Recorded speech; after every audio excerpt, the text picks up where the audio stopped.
As we get ready for Georgia Tech and Middle Tennessee State on Saturday night, one of the more interesting transformations in Georgia Tech's team is that of Bback David Sims, who a year ago lined up at quarterback.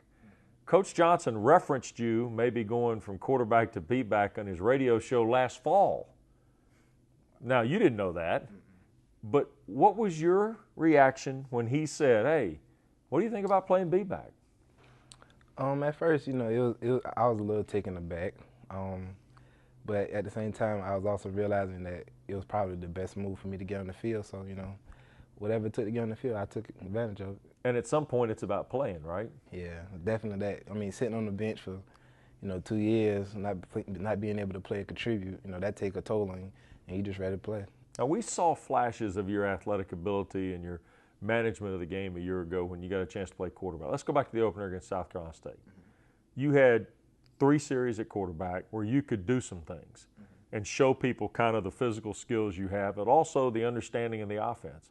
As you now make the transition from quarterback to Bback, how valuable is the knowledge of the offense and kind of understanding what Tevin's going through and what the offensive line's doing? It's a big help because, it helps with us with pass protection. As you saw, Western Carolina, I think we did a pretty good job of pass protecting, from the Bback standpoint. Our coaches, they applauded us for that.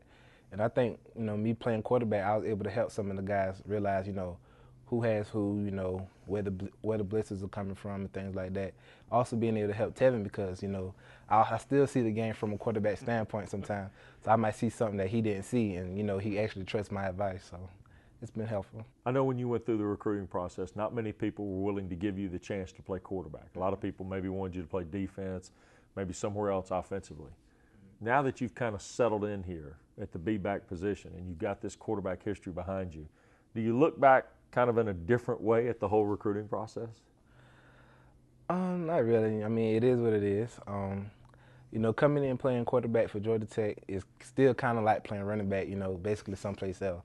So, that was always a big emphasis, during my recruiting process. But, I really can't say, I ought to look at it different.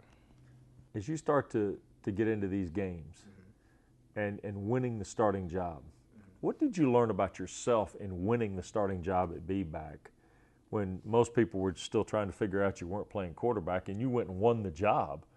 I mean, what did you learn maybe about yourself that you hadn't discovered before? I'm more resilient than I thought.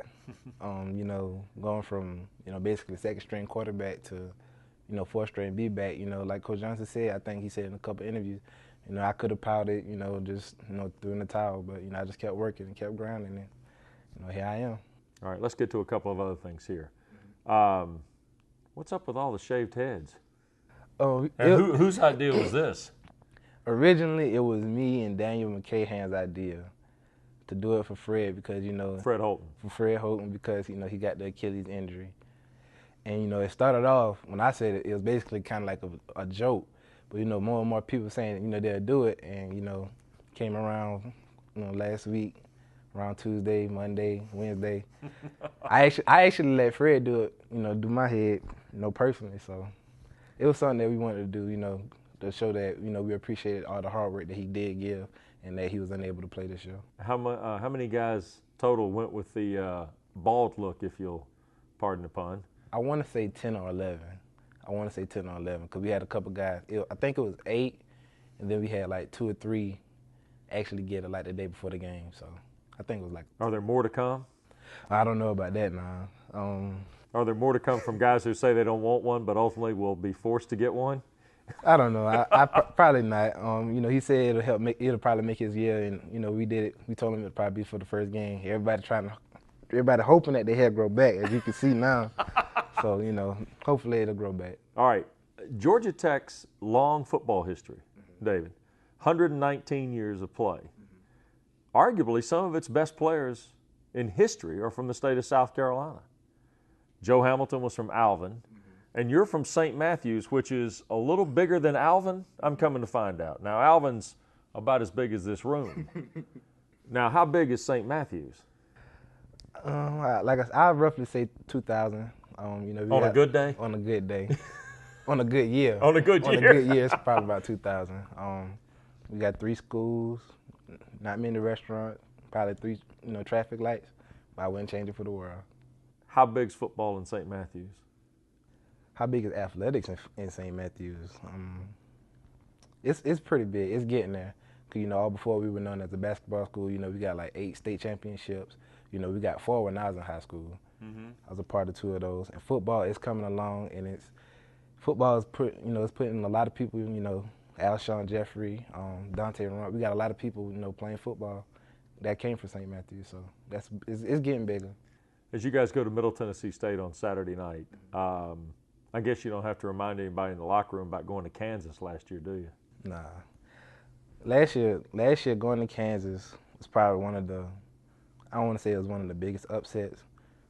It was probably one of the biggest disappointments I've probably had since I've been playing sports. And even though I wasn't playing, it was a major letdown because, at the time we were ranked. We still had a lot going for us. We had, we still had Nesbitt and Ant and those guys coming back.